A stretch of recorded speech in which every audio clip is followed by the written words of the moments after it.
A universal basic income is something several countries are now testing, a benefit of sorts with no strings attached. Can it lift people out of poverty? So are you concerned about income inequality? I think with the coming on of AI and other things that there is certainly a danger of income inequality. Why?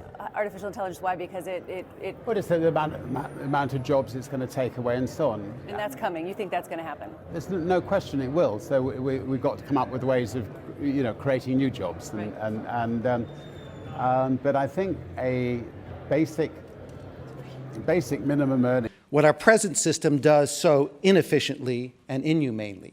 John Kenneth Galbraith and 1,000 other economists echoed Friedman. They wrote, "The answer to poverty is pretty clear. Everyone should be guaranteed a decent basic income." They are able to have a qualitatively different life. In material terms, yes, but also in terms of the independence and options. They are moving toward basically approaching a middle class income. There are millions of such people in this country. They deserve to have that kind of life. We can afford to give it to them, and just doing that alone would be great. It's been proposed by thinkers across the political spectrum, from the multimillionaire futurist Elon Musk to the free market thinker Milton Friedman and the civil rights activist Martin Luther King. It seems to me that the civil rights movement must now begin to organize for the guaranteed annual income. It aims to support citizens with a safety net. For everybody, so that there's nobody that is having to sleep on the street. So guaranteed basic income or universal basic income, you like it? 100% think that's really important. November's election was a shocking warning that the 21st century has gotten off economically to a really bad start. 47% of Americans couldn't find $400 for an unexpected expense. Nearly half are stuck in jobs that make less than $15 an hour. They have a joint income, they both work, and they're at $60,000 or $70,000 a year. They're middle class, but she can't afford to do what she wants to do when she has a baby, which is to spend a couple of years with the baby. An awful lot of affluent women on the Upper West Side of New York who can make that choice and who have careers choose to stay at home with their children, which is good for the child, it's good for the mother, it's good for the dad, it's good for everybody, it's good for the community. Well, let's give middle-class women the kind of economic buffer whereby they can do the same thing.